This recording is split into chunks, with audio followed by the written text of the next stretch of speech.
So I want to talk about graduate management education in the BRICS, which of course is Brazil, Russia, India, China, and South Africa. We start with a quote by Nelson Mandela. Education is the most powerful weapon you can use to change the world. Nelson Mandela, of course, from one of the BRICS, from South Africa. We're going to talk about change and innovation in business education, but we have to remember that as we sit here in Moscow, Russia is probably the most sophisticated of the 5 BRICS. And not all the other countries are like Russia.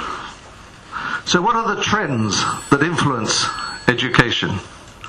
Well, technology, globalization, population shifts, employment structures, and skills required.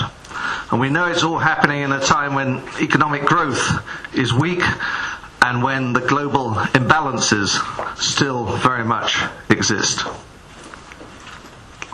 So I'm going to firstly look at the GMAT test. This is the Graduate Management Admissions Test.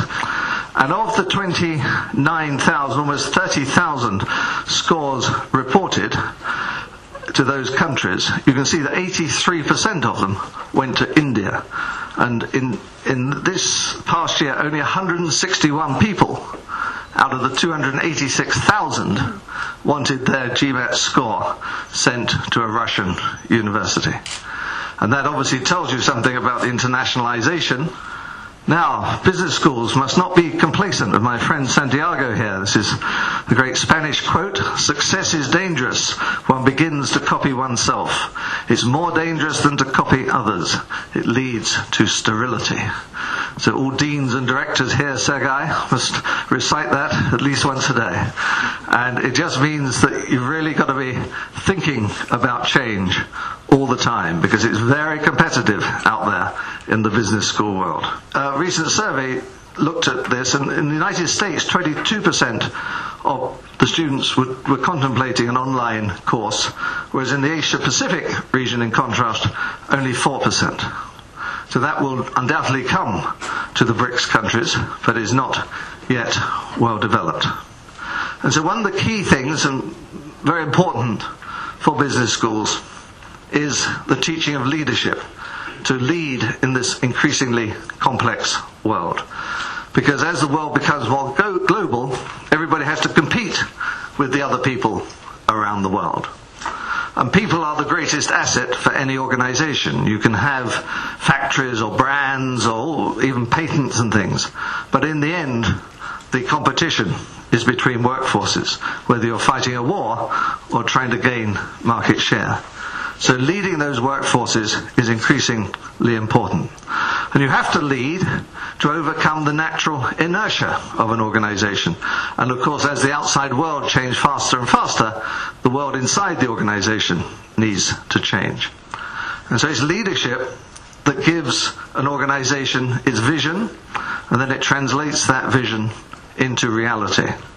It reconciles the wood and the trees, that means the big picture with the detail. And it gives the heartbeat to the organization. The lesson of countless case studies is that the key quality is inspiration.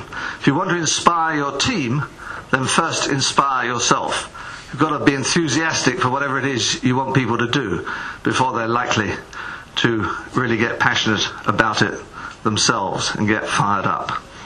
So you have to create a collective effort which can achieve sustained superior performance. Get the culture right that makes people want to go in your direction, increase their willingness to do it, and motivate and organize the team. And that's very different from how the world used to be. And indeed in many of the BRICS countries, possibly including Russia, that is still the case, that aspect needs a lot of emphasis.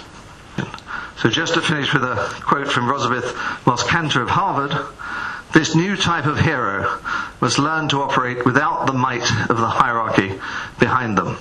The crutch of authority must be thrown away and replaced by their own ability to make relationships, use influence, and work with others to achieve results."